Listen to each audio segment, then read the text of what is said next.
I do love that for a fan of basketball.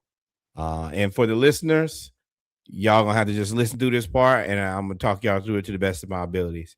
What I have up here is the NBA standings, and I think that this ain't exactly how it is, but if you look at it, Bucks, Bulls, Nets, Wizards, Pacers, it's over.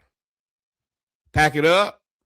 If you're a starter, give on up. Try to stay. The best thing that all of these teams can do is try to get healthy and ping pong balls. Now, in the East, I have it basically formatted as you have the top 4 teams and then you have 5 through 10. So Pistons 48 and I think 19, Celtics 44 and 23, Knicks 44 and 25, and the Cavs 41 and 27. I don't think that anybody in that next group is catching them. But it's a dogfight at the top. And in this, seeding is going to be infinitely more interesting. And I don't know if it's better to win or lose right now, because you could end up playing the Hornets or the Hawks. Well, for those Go four ahead. teams, my bad. For those 4 teams, out of 5 through 10, to me, the first any one of those teams, I'll probably say 1, 2, 3, 4, 5, 5 of the of the 6 teams that are 5 through 10. And if the 76ers get healthy, them too. I think that they could. They're not gonna get healthy. Then I think that they could. I think the Knicks are vulnerable. I actually think the Cavs, depending on who they play, are beatable. Surely can be had. I I mean, don't that's the know about the Mavericks. Celtics. I don't know about the Celtics. I think Jason Tatum is a feel good story, but he obviously has limitations physically, even though he's great spot up 3-point shooter. He's still 6'10". And then the Pistons, who looked almost unbeatable for a long time, have come back down to earth. So I think anybody from 5 to 10 really could beat those teams. And The Pistons' that's all I'll say. issue Go ahead. is their defense is not as good as it used to be. The last 2 years, they've been basically like second defensive efficiency. They're like 12th now. So, like, still a good defense, but not a world beater defense. And the offense, it ain't the greatest. It's a lot of Cade. Um, You mind a pick and roll with him and the Durant? Celtics are interesting for a couple reasons. Number one, they shoot the cover off the ball. Jaylen Brown has been, and they've been world beaters. Now, at the very last minute, you have to incorporate Jason Tatum. Now, do I think that Joe Mazzulla is probably the most capable of doing that and doing it flawlessly? Absolutely. I think that he deserves to be coach of the year, and I think Jaylen Brown should be the MVP. If you don't like it, you can kiss my ass. Um, but it's just adding a variable at the very last moment. The Knicks are soft, and it I don't see, like, I think that they're pretty good, but they're not championship good, and they're the second most expensive roster in the NBA. I think that they're in a weird space where they're just not good enough and they cost too much, so they're gonna fall apart, and then you're gonna have to blow something. I don't know if you have to blow the whole thing up, but you're gonna have to lose some pieces. And that's going to make them come back to reality. But I still think that there could be a favorite. Even though I said they're beatable, they have the makeup. They're a big team. The Knicks are a big team. And everybody that's below them, other than the Cavs, ain't really big enough to be able to handle them in a series, pause if necessary. Yeah, but I don't think the Knicks. I think that the Raptors are a very big problem for the Knicks because they match up everywhere, and the one place where they have more size at center, the Raptors have more speed. And if you need to, you can still throw Jakob Pertl in there, and that works either way. And I think that the Raptors have a better bench with Colin Murray Bulls. Um, the Magic are an interesting team.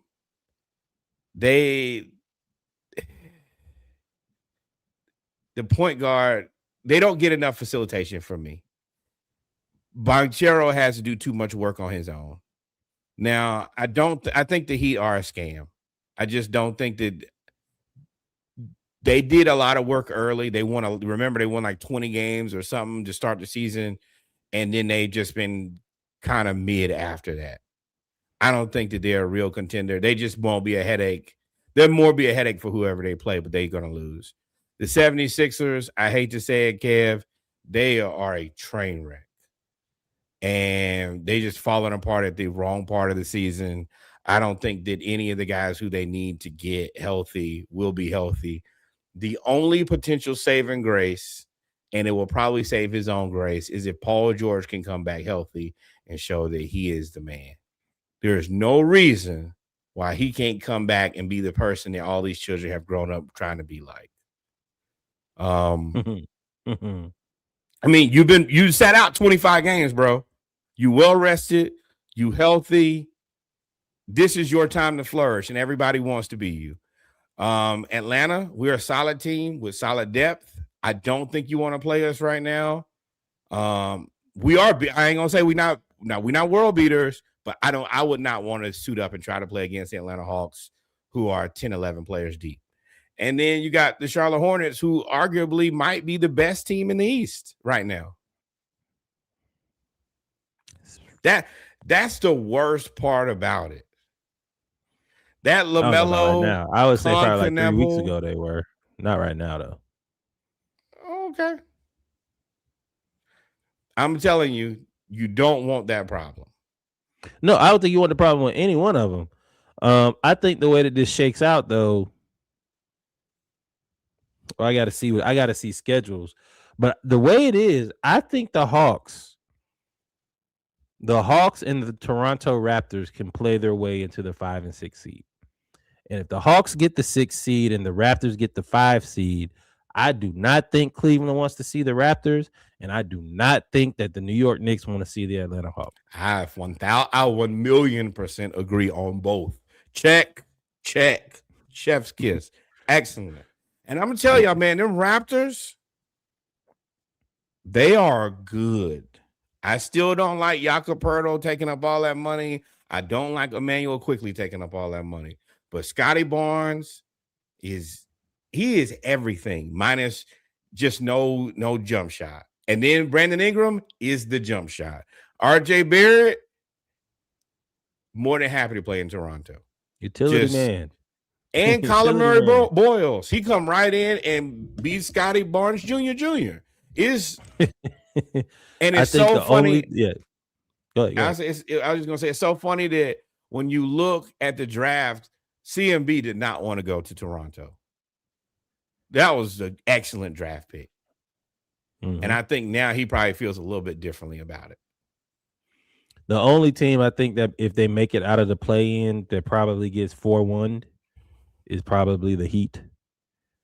Or I don't think the 76ers make out of the play-in. So I would probably say the Heat would probably be the least entertaining because I don't think that they're good enough to get to no points. Yeah. And if they play Boston, not gonna happen. Now I would love to see LaMelo. I want to see that so I can see what Bam get versus a real team.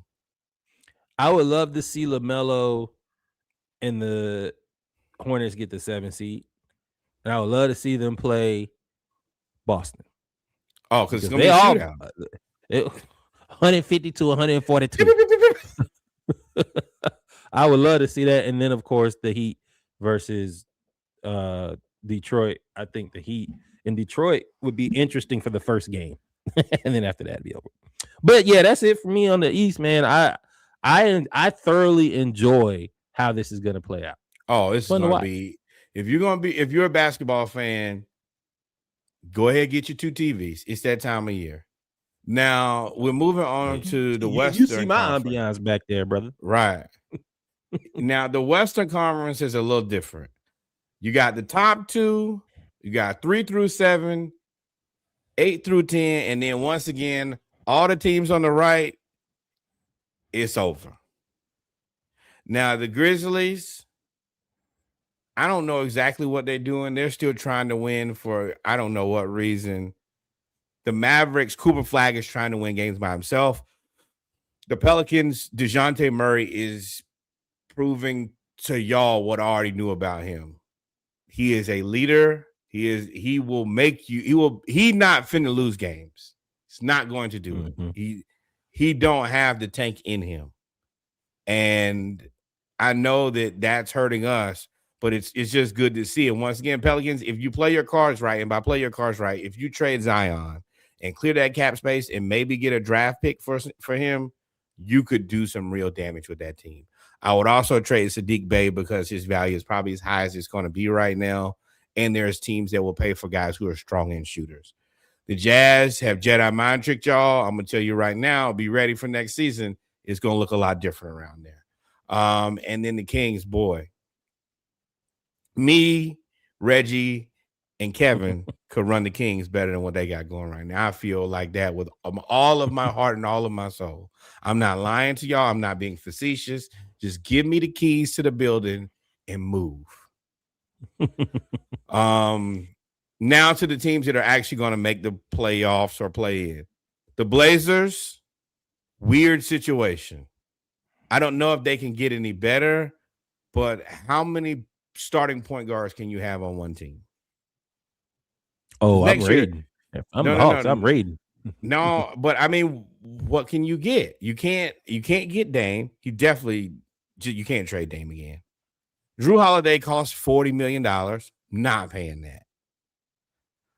Scoot, I don't know what Scoot is. He's looked better. He's looked better this year. Had a little eye surgery, had the Jameis Winston special, and ended up getting the eye surgery, and now all of a sudden his shoot percentage went up a little bit. He's a little bit more mature. Remember, he was super young when he came into the league too. Right, but I don't know what the value of that looks like, and I'm speaking selfishly for the Falcons, for the Hawks. I mean, I give you Gabe, but I mean, I'm not giving you more than that. I'll give you Gabe and one of them second round picks we traded for. And then finally, the lead guard and the best player on your team, Denny Avija. I keep looking at this roster like, how do you have 4 point guards? How does this work? Then the next guy on your team, Shaedon Sharpe, he's a 2 guard. They all can. I don't know what they're going to do. Yeah, but next year, I don't know what this team does now or in the future other than probably keep clinging. And that Yang Hansen pickup looks way weirder. That looks like a bad stretch. The Warriors, I don't know what they're doing. They're actually suggesting that the Warriors losing the play-in so that they can get a ping pong ball and potentially get a lottery pick. But so Steve Kerr can harass that child too. Steve Kerr treat them children. They're trying to ride it out to blow it up. They're just trying to blow it up. They need Draymond to retire, but they can't force Draymond to retire because they can't force Steph to retire. And Steph ain't never gonna just tell Draymond to leave. So they are literally being held in limbo too. So I mean, it's tough. The Clippers have had. Hey, we laughed at Tyronn Lue when they was 6-15. I don't know if they can eclipse the Suns and get there. Yes. With Kawhi playing the way he is, Kawhi playing MVP level for basketball. Yeah, but I mean, it's 5 games and it might be 10 games left in the season. So that's but they played 6. John Collins back. You get a lot of John Collins. A lot of people hurt.